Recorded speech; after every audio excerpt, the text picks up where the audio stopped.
Ayo, what's up everybody? As of today, a new interview with the CEO of Kuro Games just dropped. It was about the future of Wuthering Waves, and he had a lot to say about the game's various systems, including combat. In this video, we'll get into the specifics of what he said and what it might mean. All of that in a little bit. But first, I gotta say the topic got me thinking. Content creators and players alike have been talking about the downsides of having a more robust elemental reaction system in Wuthering Waves. And for good reason. I mean, not having elemental reactions allows players more flexibility in team building. We don't feel locked into specific team comps and character combinations. Combat just isn't trivialized to how many reactions you can do. But what if I told you that players stand more to gain from having a more robust elemental system than the flexibility of just going without? As we get into these topics, I encourage you guys to stick with me through the entire video, because we're going to get into how all of this relates to power creep. Then we'll circle back to that interview and connect all the dots. This isn't just a conversation on elemental reactions. This is also an examination of the attributes in the game and the potential problems of how they're implemented in the game as a whole. Let's get into it. Now, before we even get into the idea of reactions, let's talk about why the current attributes are lacking impact. Right now, there's just not much character to the attributes. They're all just different colored damage. If a character of an attribute has a certain effect, that's mainly due to the character's design and not the attribute itself. Rover stops time, but not other spectral units. Lumpy Lumen freezes enemies, but not glacial units like Jeji or Baiji. And the list goes on. Adding insult to injury, there isn't really a system for elemental weaknesses. And this may lead a person to ask the question, what really is the point of type damage if there's no strategy to matching damage to enemy weaknesses? I mean, all the characters might as well just be one attribute. There's no reason for me to choose element of character A over character B if there's no inherent advantage to choosing. Alright, I hear y'all typing in the comments right now already. Tap, tap, tap, tap, tap. Let me amend that statement. Of course, don't use the ice character for the ice boss. But shouldn't there be some advantage for using a fire character on a fire boss or a light character on a dark boss? This gives your character more purpose in different combat situations. In its current state, you really only need two characters, as long as they both aren't the same attribute. To further drive the point, I'll give one last example on this. Imagine a game where there are three classes: a warrior class, a mage class, and an archer class. But all the characters are melee. The warrior bonks the enemy with his sword, the mage bashes the enemy with his staff, and the archer gotcha smacks the enemy with his bow. Well, that's essentially how the attributes currently function. Speaking of classes or roles, there are currently roughly 6 roles in Wuthering Waves: main DPS, quick swap DPS, coordinated attacker, healer, buffer, and shielder. Combining the 6 attributes with these 6 roles, we should expect to have about 36 different niches and character archetypes to fill.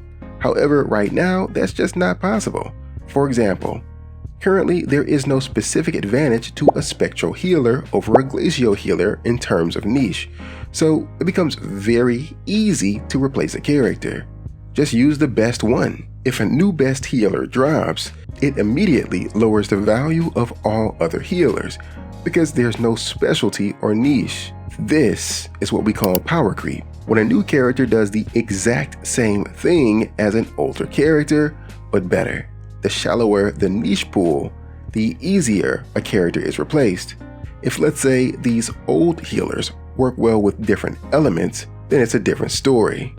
Let's say spectral healers provide special vibration debuff or resistance to interruption when combined with the glacial attribute. In this case, they can still remain relevant despite the new fusion healer that just dropped. Also, before we get into potential fixes for these issues, please don't forget to like and share this video. It really helps me to continue making awesome videos just like this one.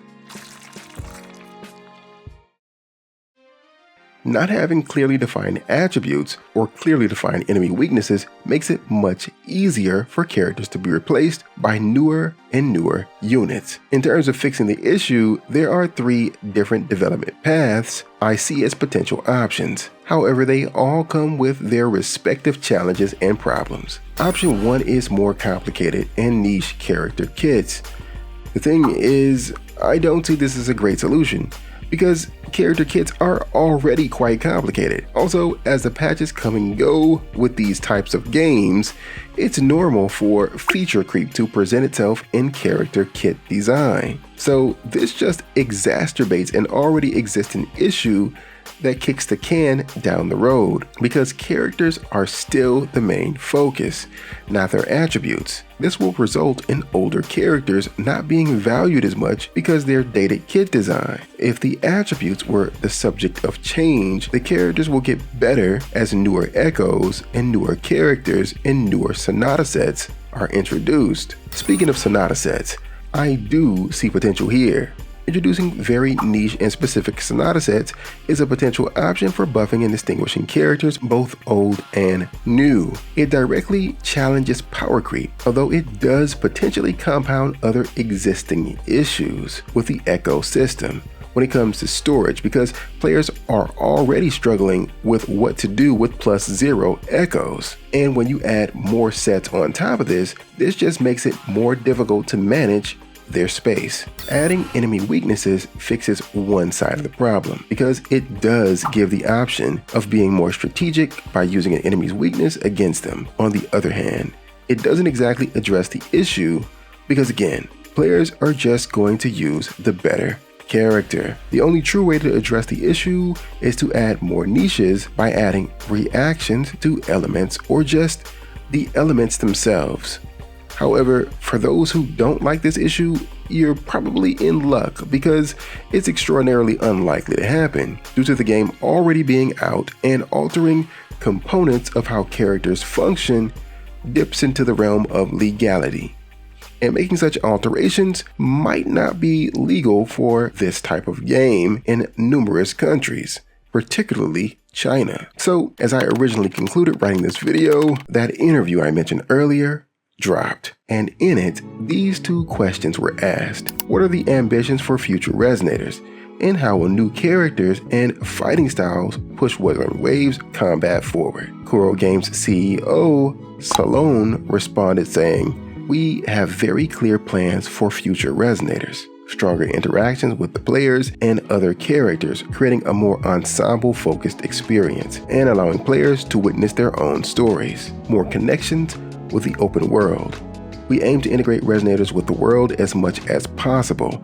Rather than having them operate independently, we hope each Resonator is closely linked to certain elements of Solaris, so players can experience greater immersion and feel that our Resonators are vivid and full of life. Introduction and evolution of new combat mechanisms. Frankly speaking, this is not easy, but we are exploring and researching internally. We all hope to be bold enough in this endeavor. I believe we can act even faster in this area. Our goal is clear. This is our area of expertise, and we won't rest on past accolades.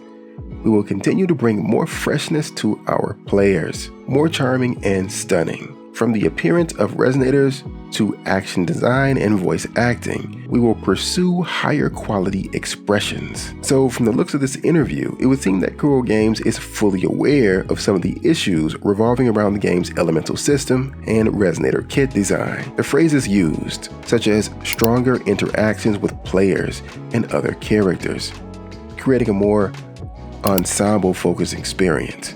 Or, we hope each Resonator is closely linked to certain elements of Solaris, so players can experience greater immersion. or the fact that they're already introducing new Sonata sets. All of this gives the impression that Kuro Games is aware and already making efforts to address the flaws currently present in their systems. While power creep is a natural thing in this genre, maybe my concerns with the rate of power creep will be relieved after all. But let me know your thoughts in the comments down below. That is all I have for you today. Thanks for watching, and until next time, I'll catch you in the waves. Peace.